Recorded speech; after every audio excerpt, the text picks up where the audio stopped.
Hey, everybody, it's Doug Green, and I'm the publisher of Technology Reseller News. And we're back with another exciting edition of Pots and Shots. And we have with us today, as we always do, Jake Jacoby of TELCLOUD. Jake, thank you for joining me today. Thanks, Doug. Good to be here again. Thank you. Well, I'm excited to be doing this again and to resume our podcast series, Pots and Shots, where we learn about the best approaches to the POTS situation, replacing POTS technology with new approaches. And at the same time, we get a tour of the world-class tequilas. That's coming up, so stick around. But for now, we're going to start our discussion today. Jake, critical systems rely on that POTS technology currently. That's right. Those systems are located in things like elevators, fire alarms, other places. We kind of ignore it all the time. It's just sitting there in the background. But when you need it, you're stuck in an elevator. Literally, the building's on fire or something like that. We better have reliability. That's right. Yeah, absolutely. So, these POTS lines, like you said, are the reason that they were used in the past for life safety systems is because they were so reliable, right? So when it Yep. comes to POTS line replacement, you need something that is as reliable or better. And that's what we shoot for at TELCLOUD, to make them better than what they were in the past. And let's stick with that for just a second, because that we all the people in our industry know what 5.9 reliability is. It's Yeah, not exactly that it never fails, but gee, it it's very almost hard. feels like it. Yeah, and it's very hard to achieve 5 nines of uptime, right? So, um, yeah, and with TELCLOUD service, we do achieve we try to exceed that 5 nines of uptime. The only way you do that is with redundancy, and that goes through our entire network, right? So not only the devices have multiple paths of connectivity.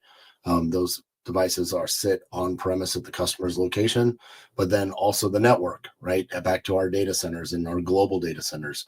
And the way that we achieve that is, like I said, with multiple paths, redundancy, failover, hot swapping of critical systems. So every single one of our data centers is redundant within itself, and each data center is redundant of each other. And so we have multiple data centers in the US, and then we have multiple data centers across the world. And so we're able to achieve those 5 nines of uptime.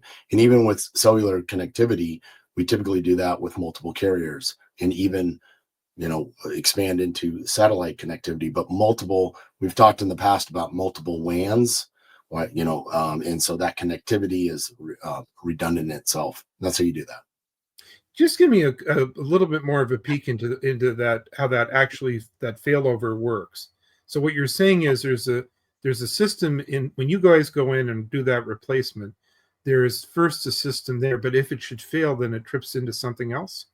That's right. Yeah, exactly. So again, the way that these things work is you have networks, right? So we talked about that for a second, the data centers, the global network, things like that. But then you have any place that there's like a single point of failure is what you want to see if you can achieve some type of redundancy, right? So we have on location, or we call it the customer premise location, equipment, customer CPE. That equipment has redundancy built into itself. So one, we're using the power of the building, but when that power fails, we have battery backup. If that battery backup ends, we have another battery backup, right? So right there, you've got triple redundancy. You've got power, you've got battery, you've got backup.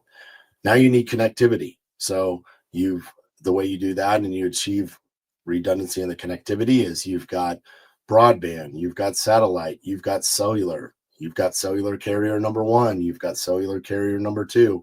And so by building in these redundancies, that's how you achieve this 5 nines of uptime, and ideally 100% uptime, right? So this mission critical system that, like we said, is used for 911 calls, elevator emergency calls, fire panels that need to check in and make sure that the check in, so the central stations know that the building's safe, or if there is an emergency, alert the first responders. All of that is mission critical. So when you take the on-premise equipment tied to our global network, we're able to achieve this efficiency and this reliability that you just weren't even able to achieve with a single copper line.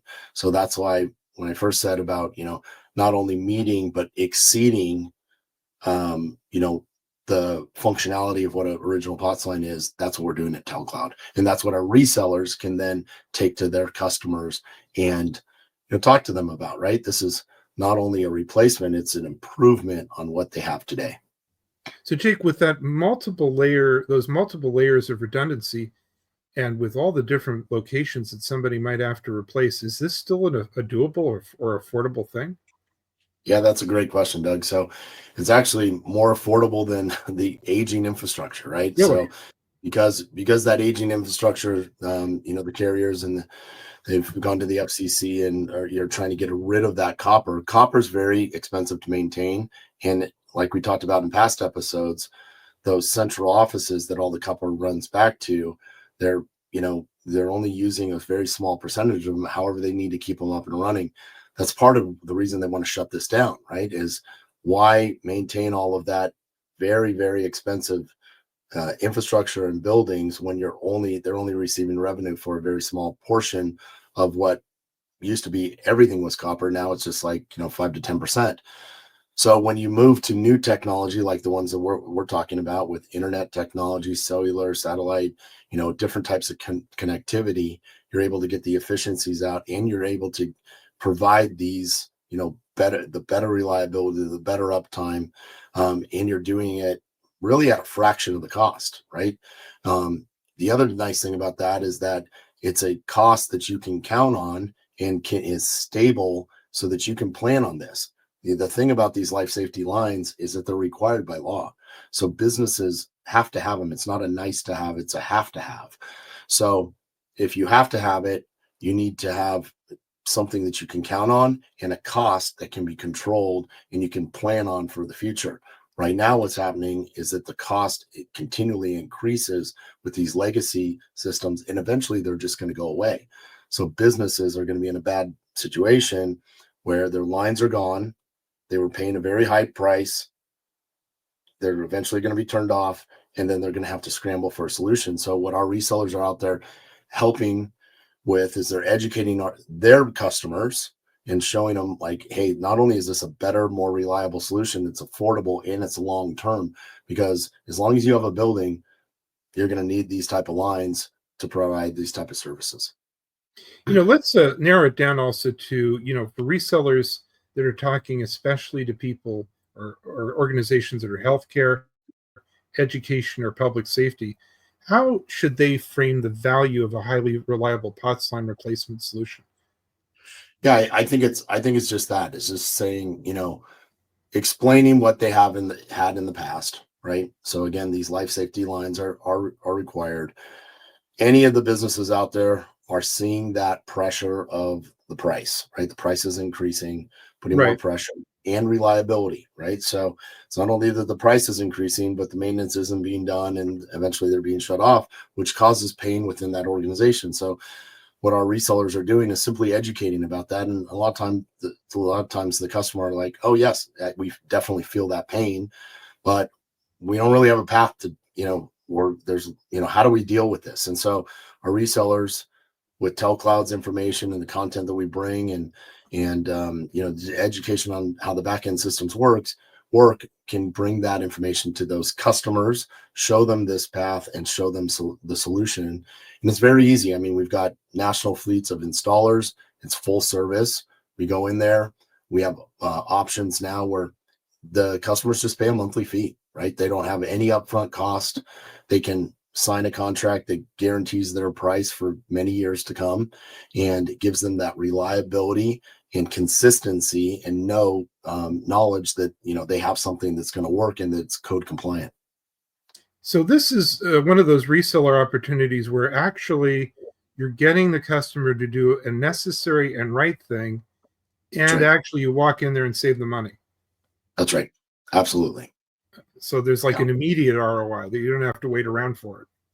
Right. And the thing about it is like, in the next few years, right, this is really coming to a head, right? These lines are are astronomical in the price. So it's this critical point in time where the price is going up, the lines are being shut down, and there's so many lines left that it's what TELCLOUD's really trying to do is empower an army of resellers that can help their own customers. We've talked about this in the past, right? There's not enough time for one company to just go do this, right? It's going to take many different organizations helping, millions of, locations out there to change this. And, we all have to kind of work together in order to achieve that. And so TELCLOUD does our part by providing that technology on the back end. We empower those resellers to go out and be educated, to educate their customers, and then go out and do that work so that we work together so that we can have a great transition. And for our resellers, for the customers, they have a solution that's going to work for them for many years. That's affordable. For the resellers, they're building a recurring revenue business that is sustainable and allows them. And for TELCLOUD, it allows us to invest and make sure that we always have the best technology to provide all the way through this channel. So now in our pots and shots series comes the shots part. So Yes. we're taking, by the way, for folks that are watching this for the first time, we're doing kind of a tour of the world's best tequilas. Jake, what do you have for us this week? Yeah, so this week, so for anybody that doesn't know, TELCLOUD's headquarters is in San Diego. I've been in San Diego for more than 30 years. I raised my family here, four boys. So San Diego's got a very special place in my heart. This tequila is called Emerald Spear. And the interesting thing about this, if you look at it, it is produced by 4 Navy SEALs. And so if you don't know much about San Diego has a big military presence, and the West Coast SEAL teams actually train here in San Diego, actually on Coronado Island. And so there's a few special things about this. One, is very organic tequila. It's a Blanco. So again, it's clean, very clean. It's not been aged. You see this trident on here. The trident is the symbol for the Navy SEALs.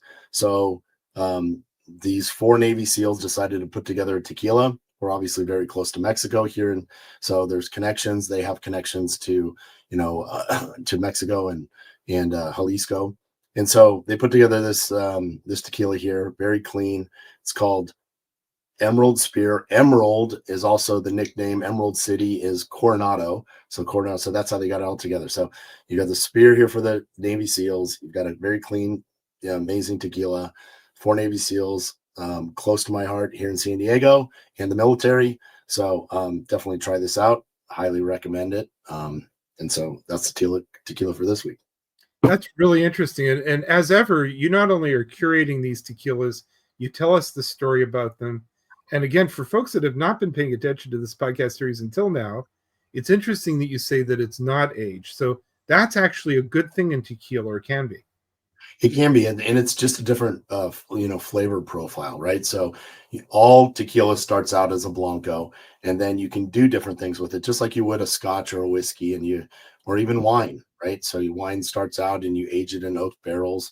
So there are, again, it's like Blanco, Reposado, Añejo, Extra Añejo, and so we'll talk about different ones, but it's nice to start with the Blanco because you can see the origins of that tequila and taste it, and then see, try maybe even the different versions of the same tequila, see how it changes. So, Well, Jake, I really want to thank you for joining us today and giving us this edition of the TELCLOUD's Pots and Shots series.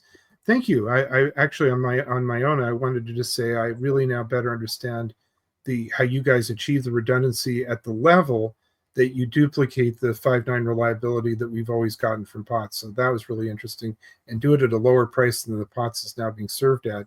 Jake, where can we learn more about TELCLOUD? yes, thanks, Doug. Appreciate it. I'm happy to be here. So you can always go to telcloud.com or 844-900-2270. Give us a call. We'd love to chat with you and see how we can help. So also for people that are watching this for the first time, this might be your first Pots and Shots. We have a whole bunch of them already up online.